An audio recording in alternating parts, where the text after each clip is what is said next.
the 2017 Honda Accord Coupe V6 touring model. Let's get started here.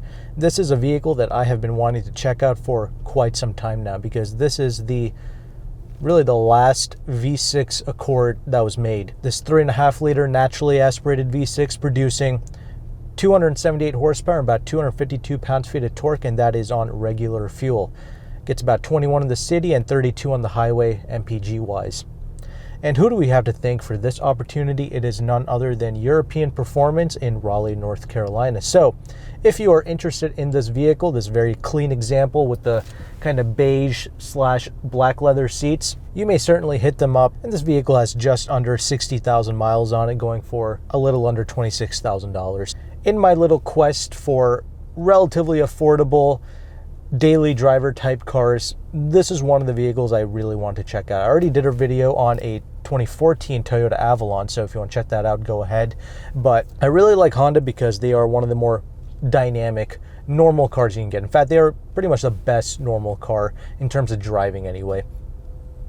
Their dynamics are always on point, and this V6 is just glorious. So enough of that, let's get started here. And let's start out with the exterior. Well, let's get this vehicle out of the road first, because we have an obnoxious train going by. And effortless thrust, as you would expect out of this wonderful V6. Anyway, as I was mentioning, the exterior looks of this car, it's pretty classic. There's really nothing to fault regarding the looks of this car, but I like it because it's a coupe. It's got a nice little swoopy nature to it. These wheels, these 19-inch wheels wrapped in 235 wide tires in all four corners. They are Michelin Primacy tires.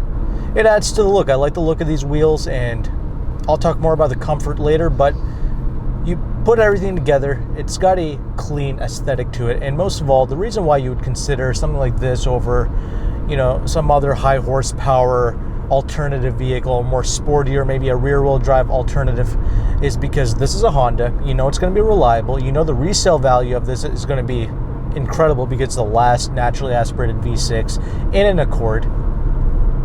And also there's the safety aspect of it as well, like crash test safety-wise, Hondas do a pretty good job in that regard. So you're getting a nice, safe vehicle that you know you're not going to lose a whole ton of value with. But you let me know in the comment section if you like the way that this car looks or not. Let's transition over into this drive now, shall we?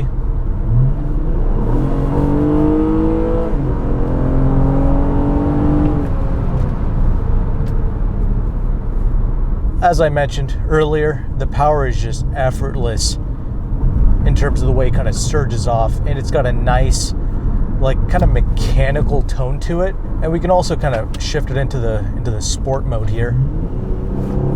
There's still going to be this slight delay with it when you get on the throttle, but once this thing properly kicks down, the power that it gives you, it's so nice. And the fact that you're going to be getting excellent real-world fuel economy with this, it's just a plus. Hondas always deliver in terms of fuel economy, in the real world, that is. We do have an electronic steering rack here, but the main highlight is, despite the larger wheels on this, with these 19-inch wheels on it, the car rides beautifully. That's one of the best parts. There's really no compromises with this. Outside of maybe the 6-speed automatic transmission that lags just a bit when you get on that throttle to pass somebody, but outside of that, it's great.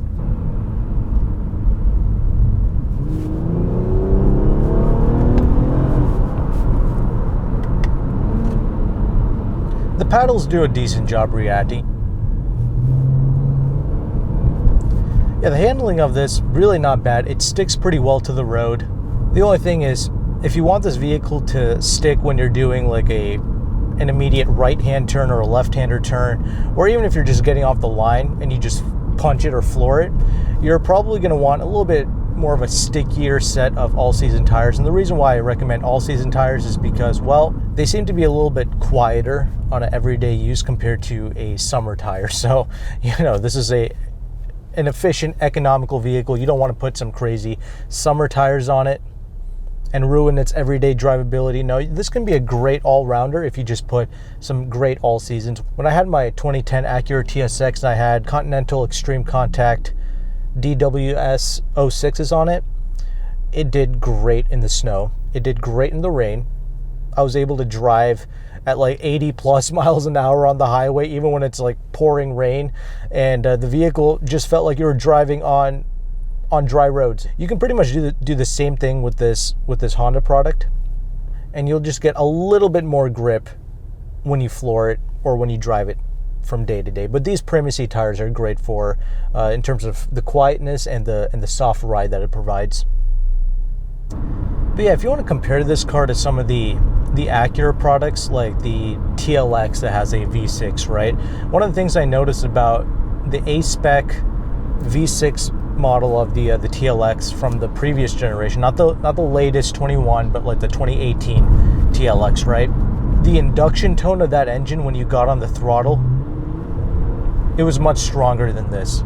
So one of the things, if you want to do one modification to this, because it's a Honda product that's naturally aspirated, putting an intake on this would sound pretty glorious. I'm not gonna lie, I'm not really a huge fan of modifying cars, but this would sound great with an intake on it. The other thing, dynamically, this vehicle weighs about 3,500 pounds. It's got a McPherson front suspension, a multi-link rear suspension.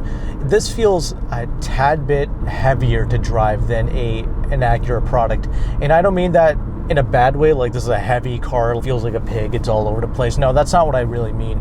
I mean like the steering, there's a little bit more heft to it. This chassis as a whole, it just it feels very dynamic. The thing about Acura products is they have a more lightweight feel to everything.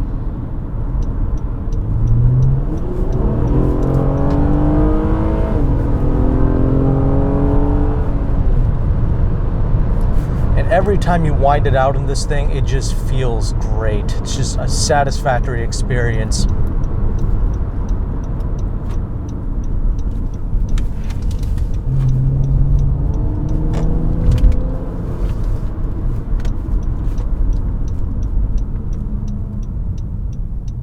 The brakes do a great job coming to a stop. I mean, dynamically, there's really nothing to fault with this car. Even though it's a front-wheel drive machine, you know, some people might give it flack for that. It's a very neutral feeling car, if that makes sense. That's why I said the only thing that some of these, like, you know, good driving front-wheel drive cars need for a better street experience is a more aggressive all-season compound. That's all it needs, and you're going to be very satisfied with this. So with that established, let's go ahead and let's transition over into the interior segment now.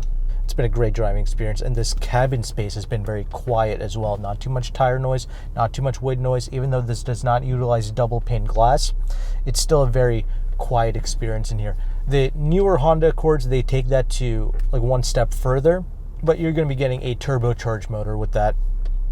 But those are solid, large automobiles with a very soft ride, and it also has an excellent dynamic to it, similar to this. But enough of that, let's talk about this interior space, because what we have here is the dual screen design, right?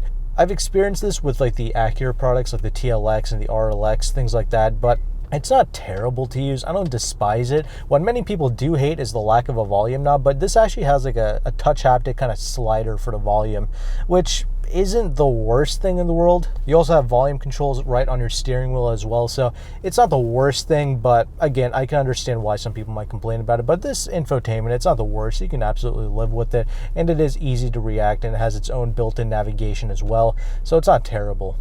Audio system sounds decent, especially for a vehicle in its class. It's not like the worst audio system I've ever heard, so you can definitely make do with it.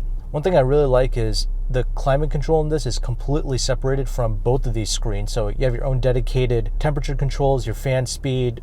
It's a relatively solid and tight cabin space. There's only one thing, like this armrest kind of squeaks a little bit when you put your elbow on it. I do hear one rattle coming from the passenger side, but again, outside of that, this has a tight build quality to it. Every time you close a door, it sounds solid. These upper panels and everything feel well screwed together. So I do like those aspects. You do have a eco button here with some safety features as well, like the parking sensors, lane keep assist, forward collision assistance.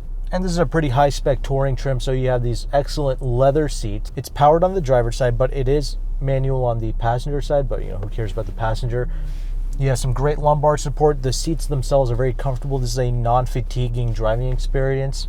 And these are also memory seats as well, with one-touch automatic windows for both of these front windows here. You also have a sunroof, you have a physical parking brake, there's use of piano black plastic in the center console here, with storage space here in the center for a phone. However, my Note 10 Plus, my Samsung, it doesn't quite fit perfectly in there. However, it's still pretty good. I don't think it's going to slide about in there. You have another storage cubby up top here, and that's where you have your USBs, and you have another USB in the center console as well, and there is plenty of space in there. The gauges are cool. You have a massive speedometer in the middle with a helper screen as well. Shows you some decent information. Some other features that I could mention here is the heated seats for the front two seats, and the garage door home link, which is a great touch. And you have a sunglass holder as well, and the visibility in this is very good. Even when you look behind, because you have those cutouts in the rear, it is rather easy in the seating position. Just like in every Honda, it's great, and that's why you have plenty of driver confidence when you place this vehicle out on the road. Now let's go ahead and let's talk about the rear seats, because for a coupe, those seats are not useless at all. I'm 5'11". I can actually fit behind myself, but not only that, I actually push the seat back even further than what my normal driving position would be, and I was still able to fit. Granted, that got a tad bit snug. However, I can still fit. Somebody who's like 6 feet tall could sit in front of me, and I can still fit in the back. And there's plenty of headroom for a person that's 6 feet tall or under, like myself. The other thing I really like about those seats is you can actually fold them down. Not 60-40, but the whole thing kind of just folds down.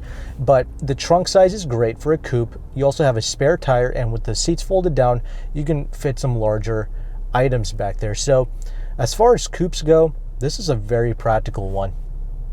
Efficient, great gas mileage, satisfactory V6. No, this was not the manual transmission. That would have been cool to check out. However, that's going to be pretty rare to find. So this automatic, it's nice to know that this 6-speed does a pretty good job. When you put it into the sport mode, it reacts a bit better still. This is a pretty damn timeless car. You know that if you buy this, you're not going to lose out on a whole lot of cash. Like, you can always flip it for almost what you paid for just about any time. So that's not really a big deal. Insurance, fuel costs, tire costs, all those things, they're all going to be less, and it's a Honda product. You probably don't even need a warranty with it. You can buy one if you want to, but this, I can see it lasting for a very long time. So that's my look at the 2017 Honda Accord Touring V6 Coupe.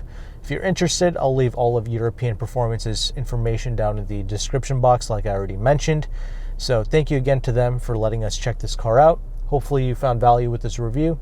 Take care, and goodbye.